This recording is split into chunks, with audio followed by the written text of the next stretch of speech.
4x अधिक 3y बरोबर 17 आणि 3x अधिक 4y बरोबर 23.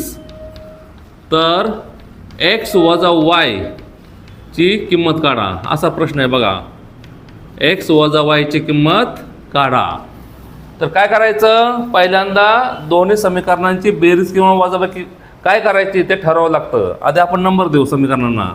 4x अधिक 3y बरोबर 17 याला म्हणायचं समीकरण नंबर 1.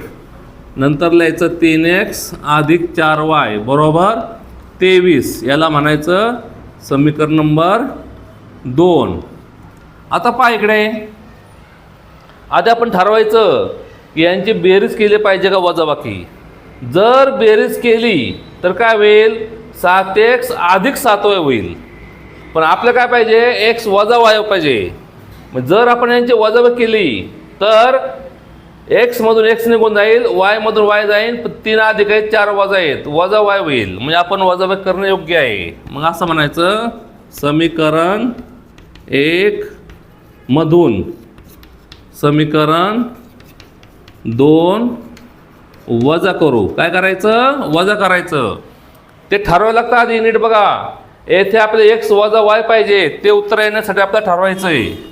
4x अधिक 3y बरोबर 17, 3x अधिक 4y बरोबर 23. आता पहा इकडे, समीकरणांची वजाबाकी ही नेहमीच्या वजाबाकीप्रमाणे नसते.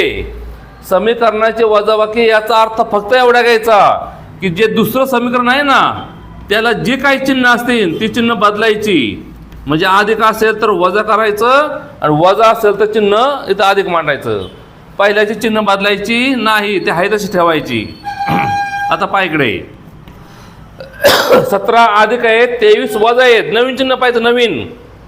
17 अधिक 23 वजा, त्यांचे वजाबाकी चिन्ह मोठ्याचे वजा 6 आले.